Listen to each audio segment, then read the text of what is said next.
other things, but I definitely was able to work around it as I got high up in school and whatnot. Right. So you and another part too, like so you meet a lot of these brothers, right? A lot of these brothers that come into the school and all that. And I would assume that you're one of those brothers that you start being one of the brothers that might hear someone's story. You're like, oh, I don't want that from my life. You learn. you feel like hearing a lot of brothers like stories. You like, yeah, I don't want them to be like that. A lot of people mention to me like, when they meet me, they're like, damn, I heard you was in the truth your whole life. Yeah. And just as they are interested about, just as interested as somebody may be about how my life has been being in a school my whole life. Right. I'm interested about why you decided to come into school from the world. Yeah. So I've always asked brothers when I do it less. I do it less and less now because there's so many brothers in the school. But when brothers started coming to the school, I definitely would always ask everybody I meet. Yeah. How did you come in the truth? Like, I remember you asked me. I was like, why you ask me so many questions? Right, especially around that time, I asked everybody that. Yeah. I was really trying to get an understanding of, like, I know this. You should be doing this. Yeah. But what made you? Yeah. What changed? What was the motivation? Okay. What happened to make you want to make? Because it's a big life change.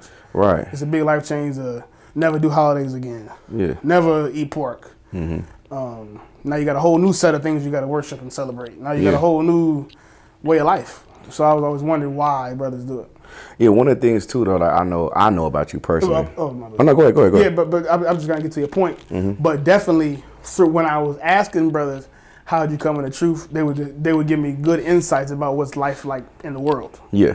Then I would really begin to put together them coming into the school is helping them overcome and avoid a lot of things they suffered through because they weren't in the school, because they didn't know the truth. Right.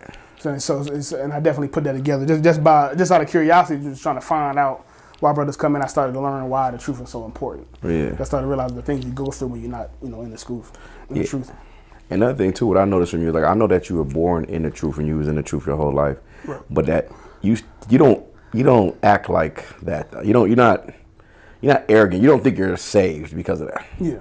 That's another thing people might, I don't think they think that, but yeah, they might I assume assume some it. niggas thinking that. Yeah, they do. Nobody ever said that to me. I would think that Nobody too. ever said, you think you better than me. Right. No, niggas don't say that to me. Okay. I assume somebody's out there thinking. Yeah, for sure. I think they would think that just on some. Right. You've been here forever. Right. You don't know what it's like. Niggas have told me that before. Yeah. Niggas have told me that before. And what I get where they coming from, but what do you think? Because I would think that they're saying you don't know what a battle is, like to battle demons or whatever like that. I guess that's what they. I don't know. I think they. I guess that's what they say. I never gave them much. It's bullshit. So I never. Yeah. I never gave them much insight. Because but like, I guess, but that's not true. Yeah, I mean, you battle things. You're right. Yeah. You got to fight whatever demon. Right. I know I've been around a couple of times. Like this brother's kind of violent. He could be a little violent. You got a little side to you. I'm like, you might hurt somebody. Oh yeah. Yeah, I don't want to. Kind of menacing. Yeah, like I'm not like, I'm not. Yeah, okay. I'm a human being. Yeah. So I know I know the basic feeling of I should do this thing. Yeah. But I want to do this thing. Right. I get that. Yeah. That doesn't change if you're in the truth or not. I don't care if you have never heard about the Israelites. You understand that. Right. And I get that. So if you can understand that, I can understand anybody that coming to the truth in the world. Right. For sure. So like, this is a question I wanted to pose this earlier. People ask this all the time, but I want to ask it. I'm not trying to be funny, but this is really what it is. Jeremiah Hyman is your father, right? But so like, how is it? No, but seriously, like, Jeremiah Hyman is an amazing brother for sure. Right. You know what I mean? And then like, now I'm gonna ask this, but I'm gonna also say something. That's your father. I know y'all. That's your father, but that's also the general. Right. How do y'all dynamic work? We basically have we never really had a conversation about this, but we got an understanding that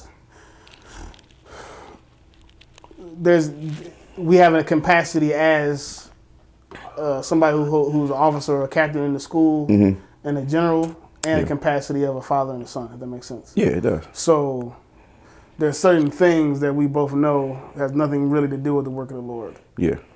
And in that situation, that's just my father, my dad. There's other situations that are purely the work of the Lord, and in Yeah. that thing he's General Hyman and he's a general or whatever. Okay. And we're just able to. Yeah, I'm not really. I think both of us are not. We're not that emotional to where we can't separate the two things. Yeah. So we're able to compartmentalize the two things. Right. So it's never really no. What's the word? Conflict. It's not a conflict with those two things.